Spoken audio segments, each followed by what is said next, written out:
आज हम प्रेरणा सूची हिंदी कक्षा 2 के बारे में पढ़ेंगे।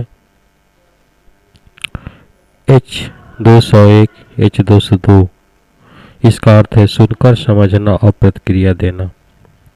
H201 ग्रेड 2 के स्तर की कहानियों और कविताओं का आदर्श वाचन होते हुए सुनकर समझ लेता है।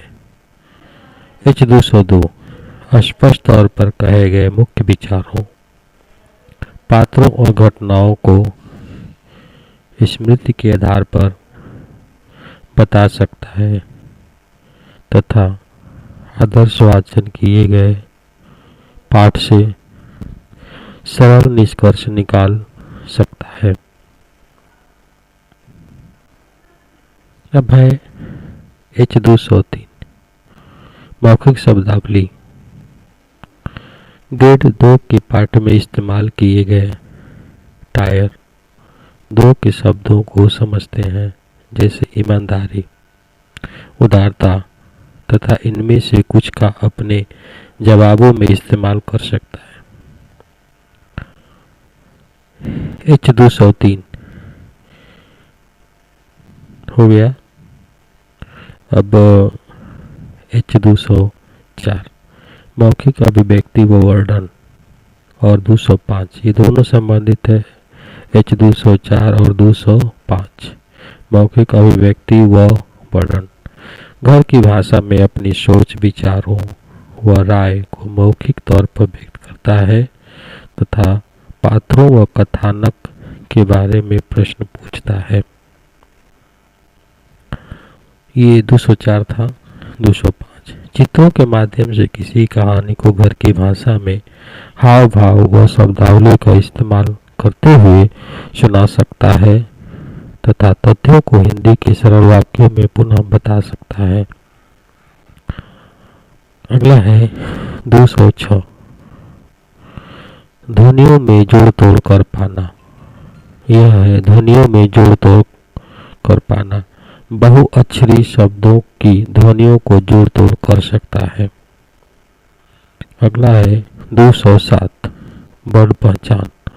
ग्रेड 2 के पाठ्यक्रम में सम्मिलित सभी वर्णों, अक्षरों और संयुक्ताक्षरों को पहचान लेता है। 207 208 में है शब्द पहचान एवं पढ़ना।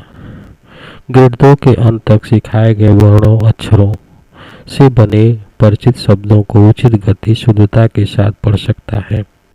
208 में है। फिर है 209 मौखिक पठन प्रवाह। 209 में है मौखिक पठन प्रवाह। अपने ग्रेड स्तर के 7 से 10 वाक्यों से बने वाक्य पाठ्यांश को उचित या ठीक ठाक प्रवाह और शुद्धता के साथ पढ़ सकता है। अगला है 210 ग्रेड 2 स्तर के पाठ को समझते हुए पढ़ सकता है तथा साथ में शब्दों के अर्थ भी निकालता है, सरल निष्कर्ष भी निकाल सकता है। यह है H210। 211 में है पढ़कर समझना। पाठ में कही गई जानकारी को ढूंढकर सरल निष्कर्ष के आधार पर छुटी हुई जानकारी को निकालना। उदाहरण के लिए विजय के पास लाल हैट, नीला कोट और पीले मोजे थे। हैट का क्या रंग था? इसी की घटनाओं के संदर्भ में किसी पात्र की मंशाओं व कारणों के बारे में निष्कर्ष निकाल सकता है। H212 घर की भाषा में सरल शब्दों में कहानी पुनः सुना सकता है और हिंदी में प्रयास भी करता है। लेखन 213 डिकोडिंग की गतिविधि के तौर पर शब्द लिख सकता है। डिकोडिंग की गतिविधि के तौर पर शब्द लिख सकता है। 213 में संरचनात्मक लेखन गतिविधि के तौर पर शब्द व सरल वाक्य लिख सकता है। उदाहरण के लिए इस तरह के प्रश्नों पर प्रतिक्रिया देते हुए, जैसे गांव का क्या नाम था, बिल्ली चूहे के पीछे क्यों भागी, 213 में आएगा। 214 किसी चित्र या अनुभव पर 2-3 वाक्य सही सही लिख लेता है। धन्यवाद।